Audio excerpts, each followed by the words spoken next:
I pull up, roll the window down it. I pull up, roll the window down it. Yeah, I pull up, roll the window down it.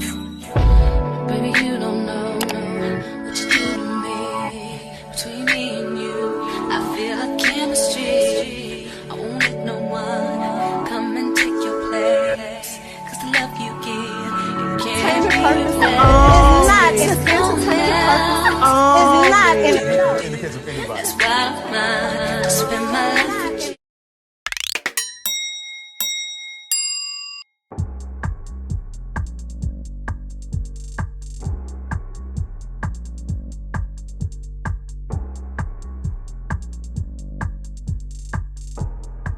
Happy holidays, everyone. Be sure to head over to our website at www.h4ht.com and shop your holiday Buy Ho Ho Ho merch, which is a limited edition holiday collection. You can use code H4HT for free shipping on all items, including the bundles, or you can use Holiday Sale, a single holiday mug. You can get it in winter green or Christmas red. And we also have our t-shirts and sweaters you can order today.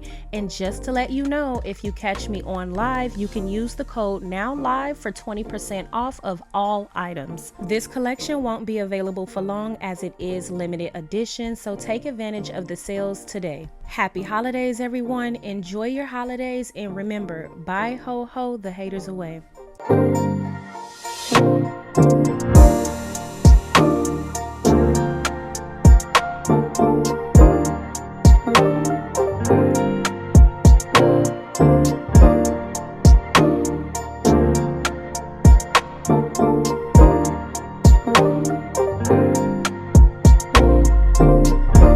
Hi, hotties, kettles, tea stirs. You're here for hot tea. All commentary is alleged, and in my opinion, this is for entertainment purposes only.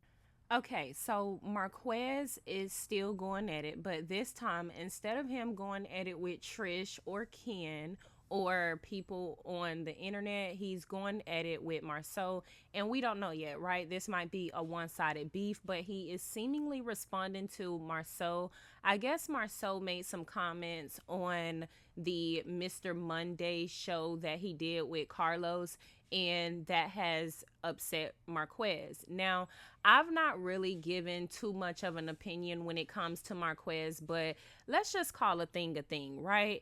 You removed yourself from the house and you didn't really step in like you should. I feel like he creates too many excuses, and I am with Ken on a lot of the things that Ken says as far as him stepping in, and I totally agree with him stepping in and doing what a man should do, doing what Marquez can't do. And if that offends you, and if the truth offends you, or if their truth offends you, maybe you should do some deep searching within and deal with whatever issues you're dealing with, because at the end of the day, there are some truths to everything that's being said as far as you not being there fully, and you are even agreeing to that. So I don't know why he gets upset when people express that, but I don't know. It seems as though he feels like Marsau is commenting on the show and not really commenting on his real life. And that's something that Ken said as well. That's something that the Cancer Hunter says as well. They always are saying that people are commenting on the show and not their real life, but the show is supposed to show their real life. But then when people talk about the stuff outside of the show, then they get upset and say that we are too much in their real life. It's always so confusing. So he makes a post on his Instagram story and he says, "I see you have a lot to say," and he tags Marsau. He says, "You seem to be mixing this reality stuff with my real life. Instead of being a part of the solution, as a black man, I came to you looking for clarity and guidance, but instead you seem to think it's funny and okay to portray me as weak on TV and the internet. You have so much to say, but you don't have all the facts. Crazy thing is, you never even knew I was married, and I've known you since 2009. You don't know me for real." So I'm looking at this like, regardless, nobody's ever going to know the full side of any story that they're not in. And that's just the reality of the situation. But looking at it from the outside, it looks as though you just make a lot of excuses for yourself. And instead of you trying to attack everybody else for having an opinion when you're on a reality show and you disclose this information, again, look within, do the deep diving within. And I really don't understand Marquez. He's literally, in my opinion, been whining this entire time. I think he's soft as well.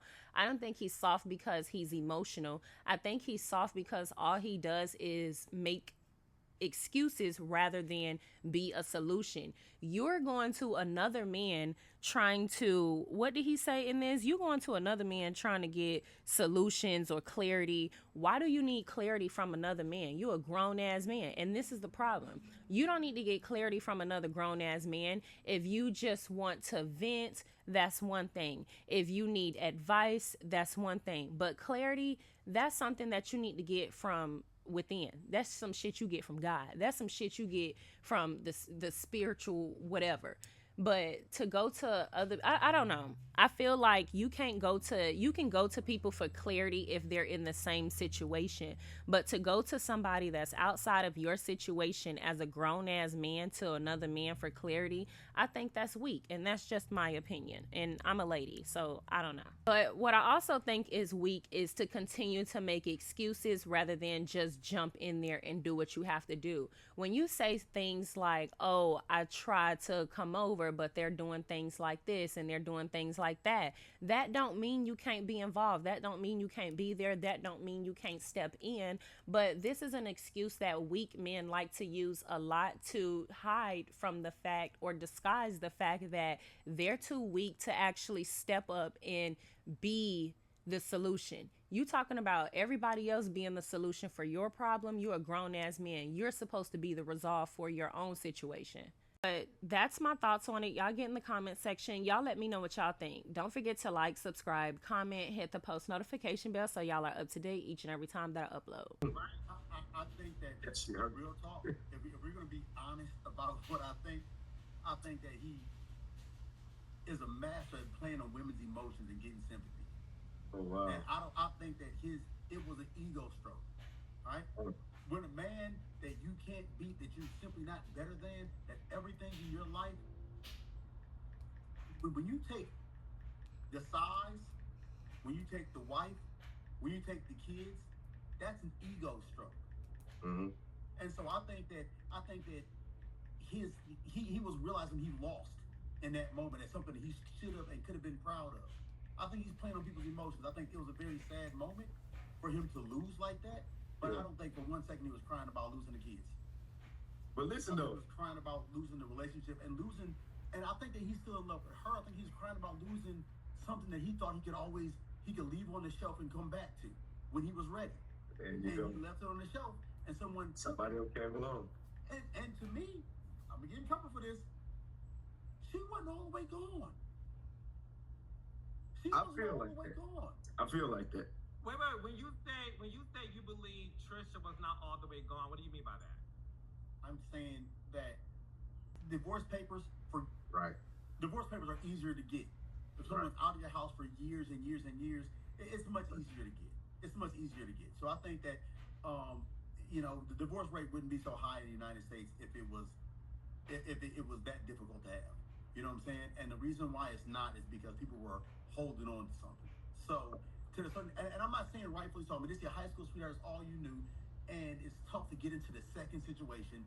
You know, she might love Ken, but the hurt, the trauma, not getting past or whatever. I'm not here to say that, but I'm saying this is what I feel. So I don't think that both of them were entirely through with and throwing everything 100% away. But at the same time,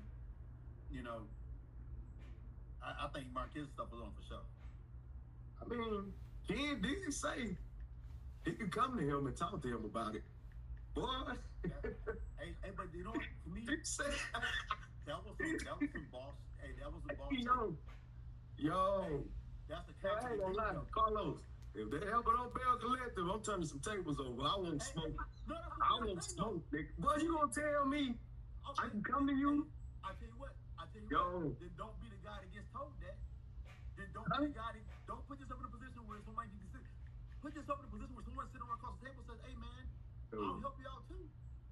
Bro, yeah, don't do it. That's the next level respectful, disrespectful shit I ever seen in my life. well, it's positioning. Hey, Glenn, can I tell you something? I'm listening. I'm not trying to get too spiritual. But people quote, "Don't turn the other cheek" wrong. Right. When someone hits you, turn the other cheek and let them hit the other side too. That's not weakness, that's a flex. I understand. When he said, "I'll tuck your kids in," and if you too, I'll tuck you in too. You too? Marsau ain't no way. Listen to me. Boy, I don't care how big that boy is, man. He gonna have to see me, man. Boy, the jump across that table so fast, bro. Hey. and do what you got across the table? I don't care. I don't care. In that seat. Hey, I don't care. Hey, I want to smoke. I don't care what happened after that. That boy could have beat me till I couldn't even talk no more. Yeah, I pull up, roll the window down it. I pull up, roll the window down it. Yeah, I pull up, roll the window down it. Baby, you don't know what you do to me. Between me and you, I feel like chemistry. I won't let no one come and take your place. 'Cause the love you give, you can't replace. It's not in the case of anybody. That's why I spend my life